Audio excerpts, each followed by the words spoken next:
Alors, dans cette vidéo, nous allons découvrir deux nouveaux solides sur la classe de 5e, à savoir le prisme et le cylindre de révolution. Vous en connaissez déjà un de solide.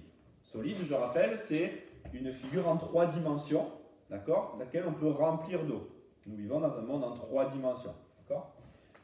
Alors, l'an dernier, vous avez vu le pavé droit ou le parallélépipède rectangle. Je rappelle, c'est ce qui a la forme d'une boîte d'allumettes. D'accord? Alors là, cette année, nous allons voir autre chose. Nous allons voir le prisme. On va voir que c'est beaucoup plus général. Alors, on va prendre la définition et on va essayer de la comprendre. Un prisme est un solide constitué de deux faces polygonales superposables. Donc, tout vient de là. C'est-à-dire qu'en fait, il faut qu'on ait des faces qui se superposent, c'est-à-dire la même en haut, la même en bas. Alors, par exemple, pour construire un prisme, tiens, je fais un triangle. Hop. J'essaie de faire le même en dessous. Bon, de toute façon, ce sera plus précis avec GeoGebra. Et en fait, il faut qu'on ait le même en haut, le même en dessous, et on va les relier l'un avec l'autre. Hop, hop, hop. Donc là, il y a des arêtes qui ne se voient pas, puisqu'on est en perspective cavalière. D'accord? On imagine qu'on a deux faces. Et là, je viens de dessiner un prisme. Donc un prisme, qu'est-ce que c'est? C'est deux faces, la même en haut, la même en bas, qui sont reliées entre elles. D'accord? Superposables, ça veut dire en fait c'est les mêmes. Comme ça, elles peuvent se superposer. Alors je vais vous montrer avec GeoGebra ce que ça donne.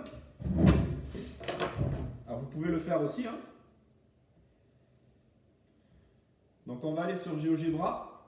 Vous voyez ici à affichage, il y a marqué graphique 3D. Donc il va apparaître à droite.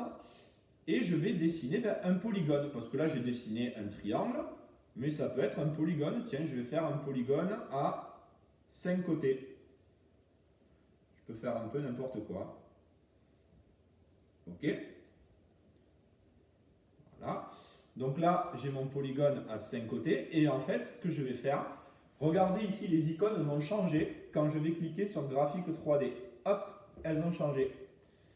Et vous avez extrusion en prisme. Donc je vais cliquer sur la base et je vais mettre comme hauteur 6. Pourquoi? Parce que là, je ne sais pas si vous voyez, mais ça monte jusqu'à 6. Je pourrais mettre autre chose. Hop, et voilà. Là, j'ai un prisme. Vous voyez, c'est la même chose en haut et en bas, puisque regardez, quand je le tourne, hop, ça se superpose. Et constitué de faces latérales. Alors regardez, comme c'est un prisme droit, toutes les faces latérales sont des rectangles. D'accord? Les faces qu'il y a autour ici, chaque fois, ce sont des rectangles. Voilà. Alors, je vais le faire pour un autre polygone de base. Bon, vous voyez, je peux le changer, hein, ça ne change rien. Hein, le prisme, on peut s'amuser un petit peu si on a envie. Hein. Voilà. Hop, vous voyez, l'important c'est d'avoir la même chose en haut et en bas. Allez, maintenant je vais changer et je vais prendre un polygone régulier, c'est-à-dire un polygone dont tous les côtés ont la même mesure. Alors, c'est où déjà? Ici, ok. Par exemple, je vais prendre un polygone régulier de 10 côtés.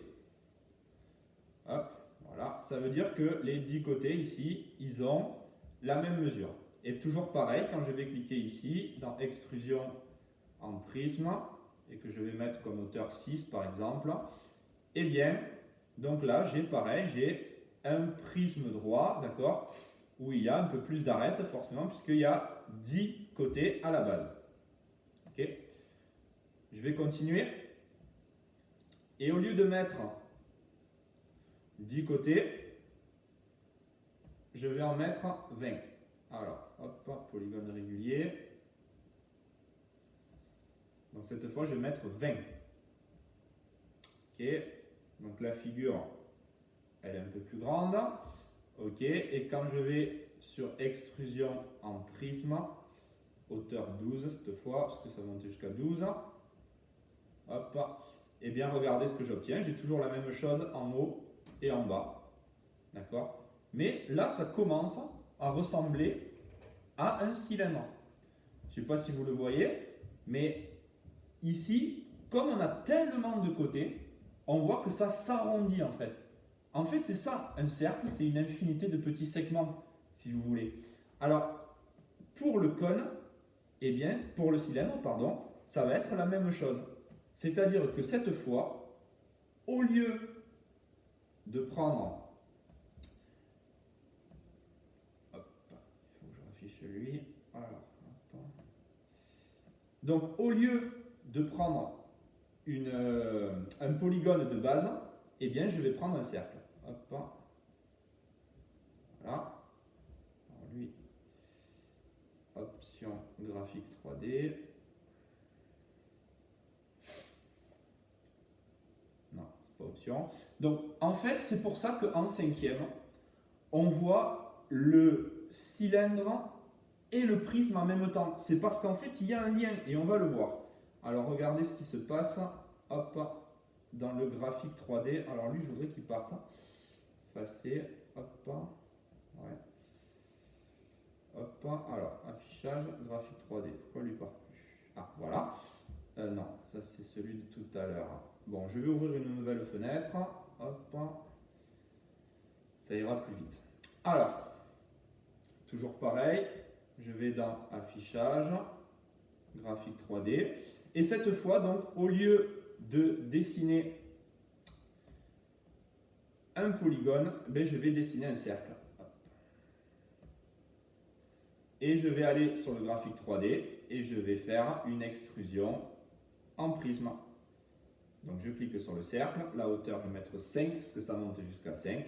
Hop. Et voilà. Donc en fait, c'est à peu près le même concept. C'est-à-dire on a deux fois la même chose, sauf que là c'est un cercle. Alors ici, il y aura une infinité d'arêtes qui vont relier les uns aux autres, hein, puisqu'il y a une infinité de points. Ok, donc le cylindre que je viens de vous dessiner ici, d'accord, on appelle ça un cylindre de révolution. Alors, c'est pas parce qu'il est parti en guerre qu'on l'appelle un cylindre de révolution. Révolution, vous l'avez déjà entendu dans une autre matière. Où ça? Non, pas en histoire. Oui, en physique. Bon, je rêve qu'il y en ait qui répondent à ça, mais bon. En effet, en physique, on a la période de révolution de la Terre autour du Soleil qui est de 365 jours en une année. D'accord? Mais ici, la révolution, ça veut dire qu'il y a quelque chose qui va tourner. Alors, on va le voir. Hop, ici. Donc, en fait, un cylindre de révolution, c'est un solide qui est engendré par la rotation, c'est-à-dire on fait tourner un rectangle autour d'un axe. Et regardez, quand on fait tourner un rectangle autour d'un axe, on obtient un cylindre de révolution. Donc voilà pour cette vidéo.